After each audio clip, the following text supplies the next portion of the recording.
So once again, time for Husker Chat, brought to you by Acres Equipment. I'm Jayson Jorgensen as we talk Husker football with the publisher of HuskerOnline, Sean Callahan. A winning streak for the Huskers now.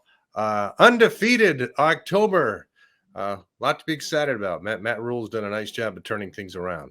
Yeah, it is really remarkable when you hear the number that Nebraska hasn't had an undefeated October since 2001.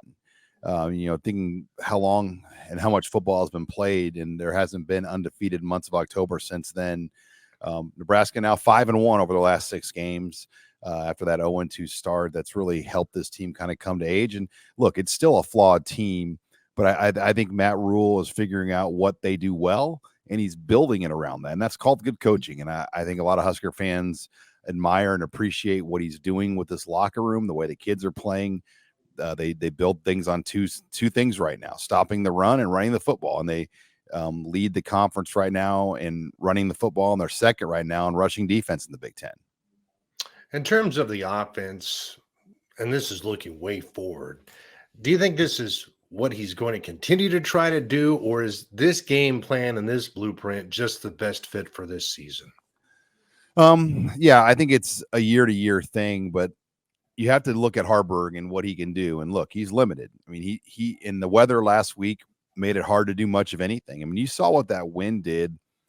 Tommy Hill's interception a couple of weeks ago, that might have been a touchdown for Purdue. But when you're throwing into a strong north wind like that, the ball just knocked itself down and allowed Tommy to pick it off in that situation. So I just think, the conditions last week played a factor.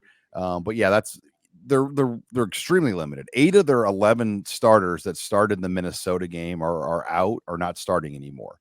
So it's a completely different offensive unit than we saw in Minneapolis with the number of O-linemen, receivers, running backs, quarterback change that's happened. Really, the tight end position is the only position group that hasn't been affected, but they kind of have because Arik Gilbert had his stint that happened right before the Minnesota game. I love the approach. I know some would say it's a cliche, but they're not looking long picture. They're not talking about, trying to get to bowl eligibility. They're just worrying about each week and finding a way to win these 50-50 games. And so far that approach has really worked also. Yeah, and they're getting some breaks on the scheduling situations. I mean, let's be honest. I mean, you look at Northwestern with an interim head coach. Illinois, they played really well. That was a game that was a tough game. But this past week, Purdue with a year 1 coach. This week they're on the road with an interim head coach again. And then next week, Maryland will come to Lincoln, and their offensive coordinator, Kevin Sumlin, got a DUI and he's not out there anymore. So there's been a lot of changes, and even Wisconsin's quarterback's out for the year and the running back's out for the year. And then Brian Ferentz has been given his pink slip here with a month left to go. So there's a lot of breaks that have happened for Nebraska, where the football gods have been kind with how this is all set up. And they're like, hey, we're giving you opportunities. You're never going to get them like this again. You better take advantage of them. And Matt Rule's figuring out ways to win in these situations. Today on Husker Chat, we're talking with Sean Callahan. It's brought to you by Acres Equipment. Quickly, you surprised how Iowa chose to handle this? I mean, we all knew it wasn't going well, and didn't look like Ferentz was going to get to those benchmarks. But he's basically a lame duck now, and a team that's leading the division. Yeah, in my mind, I don't believe that they wanted this out. I think it got out, though. And then once it got out, somebody had enough to report it, and then it forced their hand. If you go back and read the statement, neither Brian or Kirk Ferentz were on that statement from the university. So you've got an athletic director and a president, kind of taking charge of this situation. And lost in the discussion is Iowa is 6-2. And Iowa could go 10-2, but this to me is a huge distraction now for them, and for the coaches. I mean, because now if you're an assistant coach, so you're wondering, God, what happens to Kirk? Maybe Kirk quits, and then maybe a new guy comes in here. I'm without a job. So there's a lot of things that could play out from now until Black Friday with the future of Kirk Ferentz and his thoughts on this, because there's no doubt he was upset with probably how this all happened and played out. Where they weren't able to kind of control it on their end.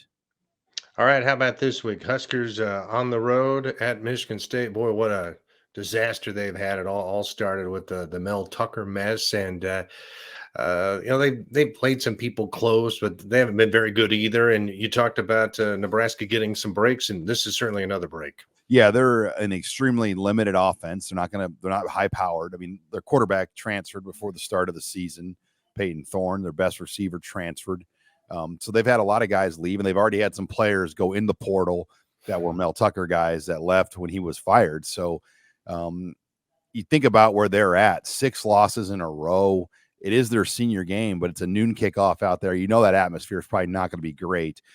So I look at all the games we've played out there. They've all been night games or a 3:30 game.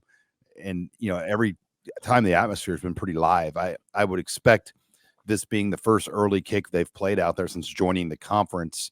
It's going to be a real favorable road environment. Nothing like Colorado or Minnesota. That's for sure. I mean, you go back to those 2 games. I mean, that was as tough as you're going to see, especially from a student perspective. I mean, those student sections were as packed as you'll see at any college football games, and they were live, and that's not going to be the case this week in East Lansing. So I do think Nebraska has a nice opportunity here. They got to execute, put it together. They got to punch Michigan State early because they'll come out with a charge like all teams do at home, and you got to survive that charge, and then you got to do something on your end, and I think that will be a big key this week. All right. We'll have a good trip. Dress warm. I'm sure it'll be a chilly one there at East Lansing, and hopefully Nebraska becomes bowl eligible on Saturday. That would be fantastic. Yeah, let's hopefully we're talking about bowl trips and warm places, and maybe we can get KRVN. We can do this on the bowl site somewhere if they get to a bowl game. Hey, I'm down. I'm down, and I know you know people, Sean. All right. Hey, as always, we appreciate the time. Hey, thanks, Jason. And that was Sean Callahan, the publisher of HuskerOnline, joining us for Husker Chat, and it's brought to you by Acres Equipment. We're here every week. I'm Jayson Jorgensen. Thanks for tuning in.